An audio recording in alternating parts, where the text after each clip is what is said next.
Thanks, Count Corla, and thanks for selecting him, because I have to say our Friday was spent dealing with this issue and the outrage of many voters about what they saw as the flagrant violation of the law with regard to electioneering around polling stations. And I think there's two issues really to be grappled with. The first is the law where we say that election posters can't be displayed within 50 metres of a polling station. Obviously there were many instances of overnight, a massive array of, in this instance, no posters appearing nearer to that proximity, and an absolute failure on behalf of either the Gardaí, the local authority or the returning officer to take any action in that regard. And it was ironic in my own area where the local authority early on in the campaign jumped the gun and took down a load of posters and then apologised for that, but yet on the day of the election and the count they were nowhere to be seen and didn't answer their phone, and I know residents rang and asked them to come out. Similarly, the Gardaí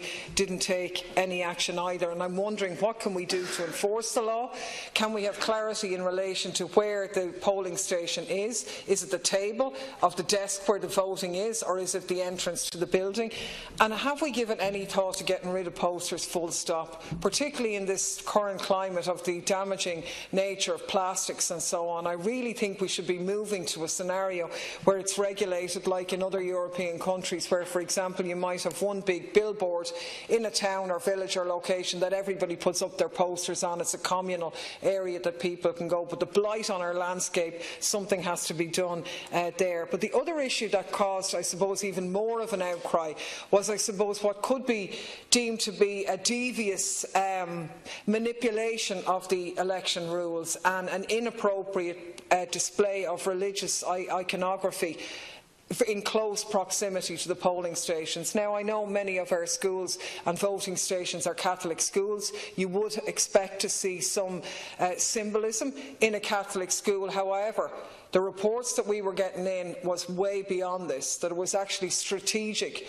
location of religious iconography in order to, as residents put it to me, influence the vote. For example, in Garristown, a rural part of my own constituency, residents were absolutely outraged. 40 years voting in the same location, never seen anything like it, literally an altar that they had to pass on the way in.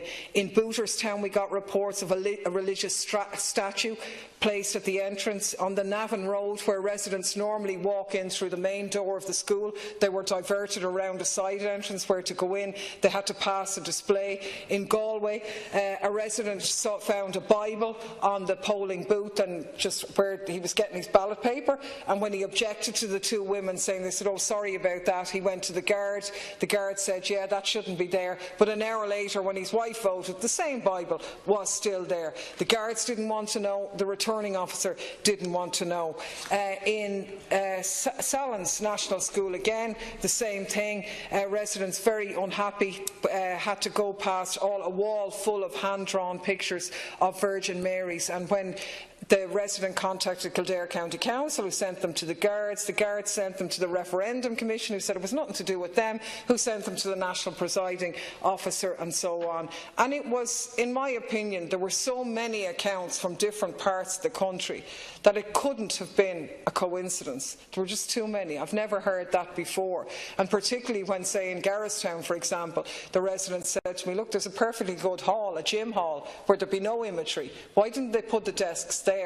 It did seem to be quite strategic, and that seemed to me to be a manipulation of the law. So I'm wondering, is the Minister or the Government looking at any way in which we could regulate this and ensure that this would never happen again? Thank you, Deputy Daly, for raising the issue, which is of interest to us all, and we would have, as well as voting and participating on Friday, watching social media, I would have seen some of the reports to which you mentioned. The primary role of the Department in electoral matters is to provide appropriate policy and legislative framework for a modern and efficient electoral system. Within that framework, local returning officers in each constituency are responsible for all matters in connection with the actual conduct of elections and referendums, including the selection, appointment and training of polling station staff in accordance with the relevant provisions of electoral law. Under electoral law, it's an offence to interfere with or obstruct or impede an elector going going to or coming from or in the vicinity of or in a polling station. Electoral law also prohibits canvassing in any form in the polling station, in the building containing the polling station, in any grounds attached to or in the curtilage of the building, and within 50 metres of any entrance to such grounds or such a building, or within 50 metres of its curtilage. It prohibits any form of canvassing, including congregation or loitering by persons, display of posters or distribution of leaflets or cards. It also prohibits the use of any loudspeaker within the area in which the prohibition applies.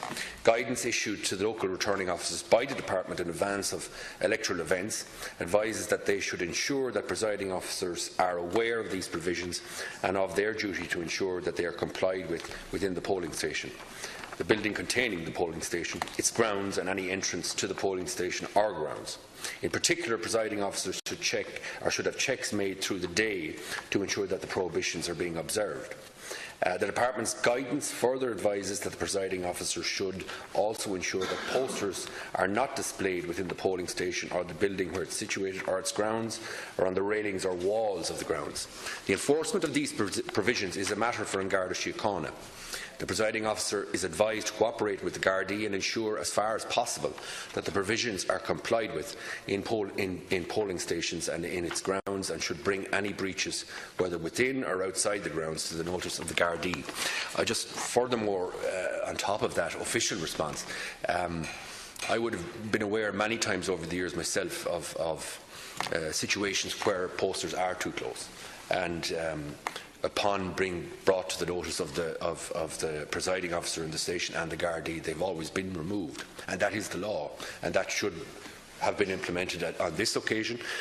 I must say that across reports that I would have gotten across the country, generally speaking, I think there was positive action taken to remove posters that were within that 50-metre curtilage. In relation to iconography and the broader issue of where polling stations should be, as the legislation puts the responsibility quite clearly on the local returning officer to decide on the location, as well as the staff and the training. But it has been the case over the last few years, and I believe it should continue to be the case, that in places where a suitable non-school situation exists, in other words a community facility, community hall, there has been a growing tendency that those facilities are used now more than they would have been in the past.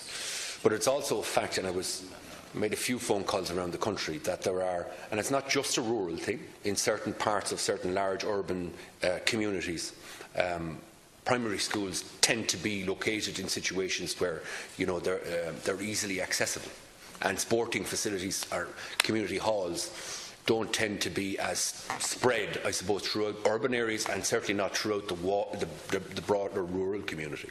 But the points you make in relation to the choosing of polling booths and polling stations, I suppose, are issues that will have to be brought to the fore again with returning officers in terms of directives and circulars from the department. Broadly speaking, the referendum itself, while there were incidents around the country in relation to postering in particular, seems to have been carried out, in a full and open fashion. And I do think we will be taking on board some of your suggestions with regard to training staff in the future. Yeah, I mean, look, I think there's a couple of things here. I mean, the Gardaí, in a number of instances in my own area, I know it certainly did not. The Gardaí in River Valley, when called, did not remove the posters. I know the Garda, who was called in Galway over the presence of the Bible, did not ensure that the Bible was removed, even though it was recognised that it should not have been on the table. It wasn't, in fact, removed.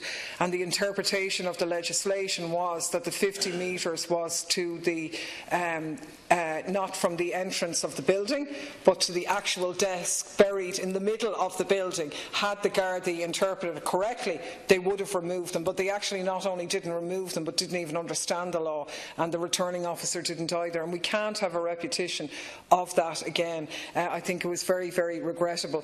I do think there needs to be huge training of returning officers. I've no problems with schools being chosen. I think they're actually a good location.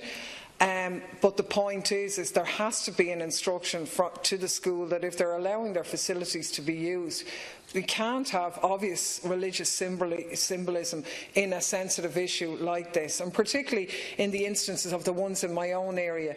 It could have been avoided. The school could have been used.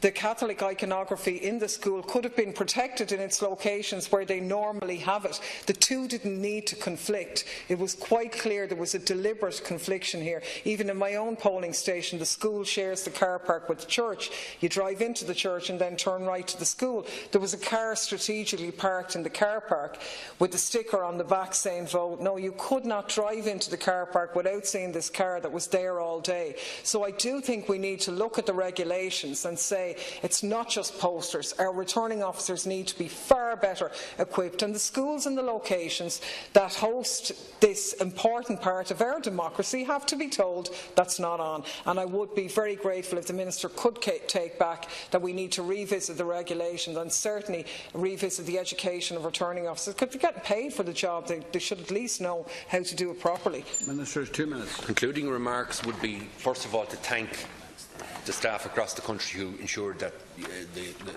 this referendum and all elections happen smoothly enough in an Irish context.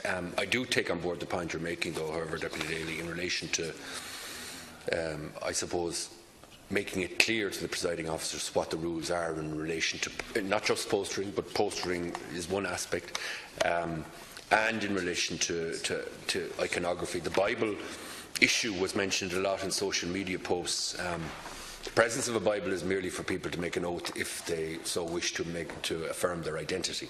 And they don't have to use the Bible either, but it's a generally accepted mode, shall we say, in using many other. Yeah, it's not supposed to be on display, and it's up to. I don't think that the rules themselves need to be changed very much, but I do think that there needs to be a thorough exercise on ensuring that those who are operating them on the ground on the day are fully aware of what the rules are. And I take on board that completely, and we'll try to endeavour that before our next electoral outing, which should be later this year, that such training can actually take place. Now we move on to the next item of business, which is number